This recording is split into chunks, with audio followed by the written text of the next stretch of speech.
তো আমার বৌমার শরীর খারাপ, তো একটু রেডি হচ্ছে, হয়ে আসলে আমরা সেই বউ শাশুড়ির যুদ্ধ শুরু করব।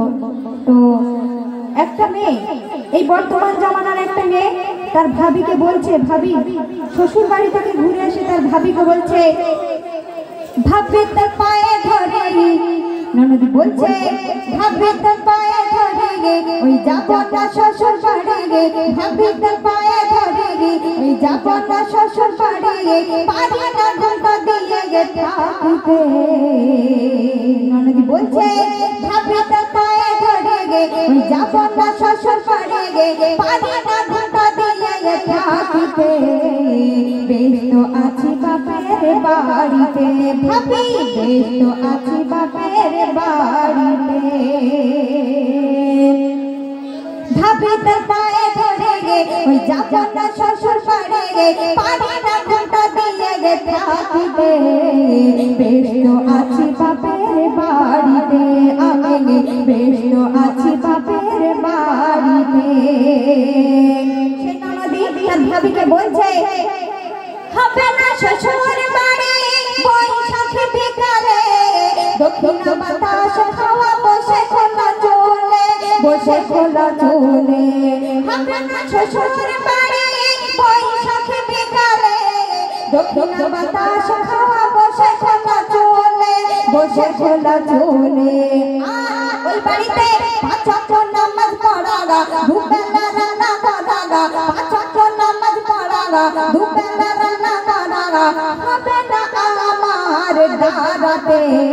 ও ভাবি ব্যস্ত আছি বাপের বাড়িতে, আমি ব্যস্ত আছি বাপের বাড়িতে।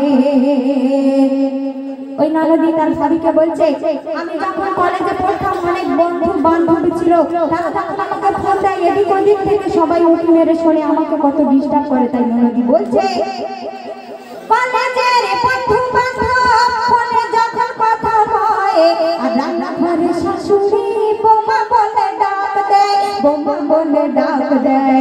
কলেজের বন্ধু বান্ধব ফোনে যখন কথা হয়, রান্নাঘরে শাশুড়ি বৌমা বলে ডাক দেয়, বৌমা বলে ডাক দেয়। এদিকে শাশুড়ি ওদিকে ননদি, পারি না কথা আমি বলিতে। ও ভাবি ব্যস্ত আছি বাপের বাড়িতে, আমি ব্যস্ত আছি বাপের বাড়িতে। শেষ কথায় সেই এই বর্তমান জামানার দুটো মেয়ের মধ্যে পার্থক্য, সেই ভাবি তার ননদিকে কেমন ভাবে বুঝিয়ে শ্বশুর বাড়ি পাঠাচ্ছে। তাই বলছে, বিয়ের পরে বাপের বাড়ি কোনো সমাজে, আর দুদিন পরে স্বামী তোমার বেহাত হয়ে যাবে যে, বেহাত হয়ে যাবে যে। বিয়ের পরে বাপের বাড়ি কোনো সমাজে, দুদিন পরে স্বামী তোমার বেহাত হয়ে যাবে যে, বেহাত হয়ে যাবে যে। বলে তাই আব্দুল কাহারে থাকছো তো রূপের বাহারে, বলে তাই আব্দুল কাহারে থাকছো তো রূপের বাহারে, যেতে হবে স্বামীর ঘরেতে।